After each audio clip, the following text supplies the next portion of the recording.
नमस्कार दोस्तों, आपका हमारे यूट्यूब चैनल पैसा वसूल में स्वागत है।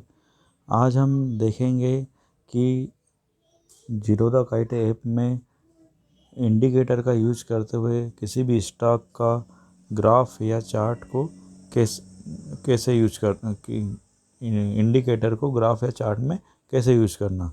तो सबसे पहले इसके लिए हम जीरोधा काइट ओपन करेंगे, जैसा कि मैंने ओपन कर लिया है ऑलरेडी। इसके बाद हमें जिस भी स्टॉक का ग्राफ में इंडिकेटर यूज करना है उसे क्लिक करेंगे।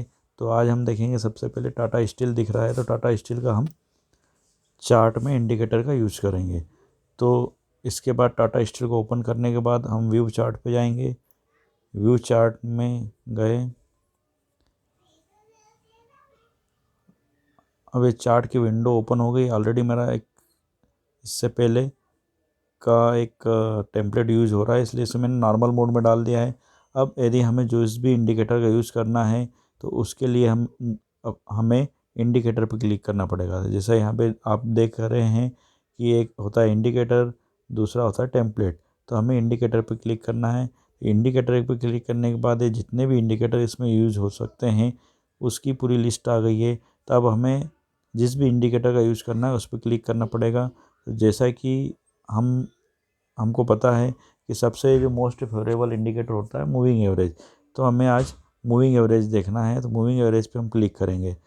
यहाँ पे हम मूविंग एवरेज या तो आप सर्च भी कर सकते हो या आप स्क्रॉल करके नीचे भी जा सकते हो। तो ये मूविंग एवरेज को क्लिक किया, फिर वापस इस पर क्रॉस पे, तब वापस क्रॉस को ये इस विंडो को ओपन करने के लिए इसको क्रॉस पे टिक कर दिया।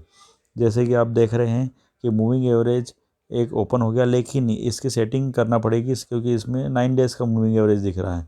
तब इसको सेटिंग करने के लिए यहाँ पे एक आइकॉन दिखेगा आपको, हल्का सा लाइट कलर में एक आइकॉन दिखेगा सेटिंग वाला। इस सेटिंग पे क्लिक किया तो ये विंडो ओपन हो गया। इसके बाद मुझे इनपुट पे जाने के बाद जो लेंथ है यहाँ पे लिखा हुआ रहा है, इसे मुझे जितने भी दिन का मूविंग एवरेज देखना है उसको सेट करना है। तब मुझे 20 दिन का 20 डेज़ का मूविंग एवरेज देखना है तो 20 सेट कर दिया। उसके बाद मुझे स्टाइल पे जाना है। स्टाइल में जिस लाइन का कलर, जिस भी कलर का रखना हो उसको चूज़ करना है। तो यहाँ पे भी ब्लू कलर डिफ़ॉल्ट है, इसलिए एक ही मूविंग एवरेज है इसलिए से ब्लू इसको डिफ़ॉल्ट कर देते और उसके बाद इसको ओके कर दिया। तो ये मुझे 20 डेज़ का मूविंग एवरेज आ गया। अब चूँकि एक मूविंग एवरेज से काम नहीं चलेगा, इसलिए यदि हमें दूसरा एक मूविंग एवरेज भी ऐड करना है तो वापस मुझे इंडिकेटर पे जाना है। यहाँ पर वापस मूविंग एवरेज पे जाके मूविंग एवरेज को क्लिक करना है। मूविंग एवरेज को क्लिक करने के बाद इस विंडो को क्लोज़ कर दिया। अब वापस वही 9 डेज़ का मूविंग एवरेज आ गया। तो इसमें वही एक्सरसाइज करना है, हमें सेटिंग ऑप्शन पे जाके इसको सेट करना है। अब चूँकि इसका इनपुट मेथड में जाएंगे, अभी 9 डेज़ का है तो अभी 20 डेज़ का मूविंग एवरेज हमने ऑलरेडी सेट कर लिया है। तब हम अगला मूविंग एवरेज सेट करेंगे 100 डेज़ का। तो ये 100 डेज़ का मूविंग एवरेज सेट कर लिया। अब चूँकि 20 डेज़ के मूविंग एवरेज का जो कलर है वो ब्लू है, इसलिए हमें इसको चेंज करना पड़ेगा। तो यहाँ पे चेंज करने के लिए जो ब्लू कलर का बॉक्स है उस पर क्लिक करना है। तो बहुत जो जितने भी कलर इसमें यूज़ कर सकते हैं वो विंडो ओपन हो गई। उसमें हम देखेंगे कौन सा कलर हमें यूज़ करना है, उस पर हम क्लिक कर सकते हैं। तो अब ब्लू है तो ऑलरेडी उसको हम रेड को चूज़ कर लिया। तो रेड को चूज़ करने के बाद इसे ओके कर दिया। तो ये आपको 100 डेज़ का मूविंग एवरेज भी आ गया इसमें और 20 डेज़ का मूविंग एवरेज भी आ गया।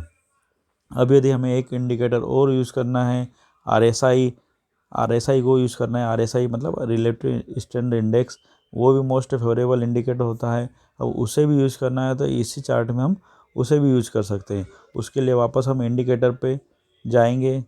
इंडिकेटर पे गए, उसके बाद हमने यहाँ पे आरएसआई सर्च किया तो ये रिलेटिव स्ट्रेंथ इंडेक्स आ गया ये। अब रिलेटिव स्ट्रेंथ इंडेक्स पे क्लिक करने के बाद इस विंडो को क्लोज करना है। तो ये आरएसआई आ गया। जैसे कि आप देख रहे टाटा स्टील का आरएसआई 36.8 है। तो हमें एक ही चार्ट में या एक ही ग्राफ में डिफरेंट इंडिकेटर को यूज़ करके किसी भी स्टॉक की हम स्टडी कर सकते हैं। तो जैसा कि आप देख रहे हैं, अब इसके बाद मुझे यदि इस टेम्पलेट को सेव करना है तो मुझे टेम्पलेट पे जाना है। और इसमें सेव इंडिकेटर टेम्पलेट लिखा हुआ उस पर क्लिक करना है। अब मुझे इस टेम्पलेट को जिस भी नाम से सेव करना है वहाँ पे मुझे नाम टाइप करना है। अब चूँकि मूविंग एवरेज है तो इसलिए इसको मूविंग एवरेज के नाम से सेव कर देते हैं।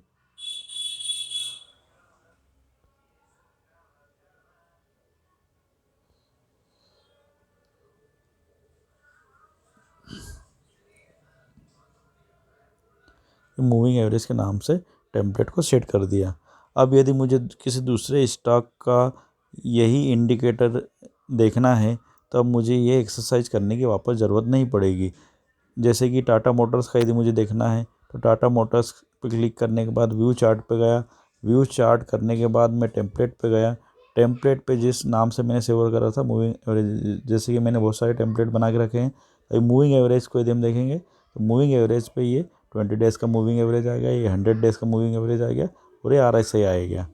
तो इससे हमें किसी भी स्टॉक को समझने में आसानी रहती है और ये बार बार एक्सरसाइज नहीं करना पड़ता है, इसलिए हम इसको टेम्पलेट में बना के सेव कर सकते हैं। तो दोस्तों, आपको यदि ये वीडियो समझ में आया हो, पसंद आया हो तो इसे लाइक करना ना भूलें और सब्सक्राइब ज़रूर करें। धन्यवाद।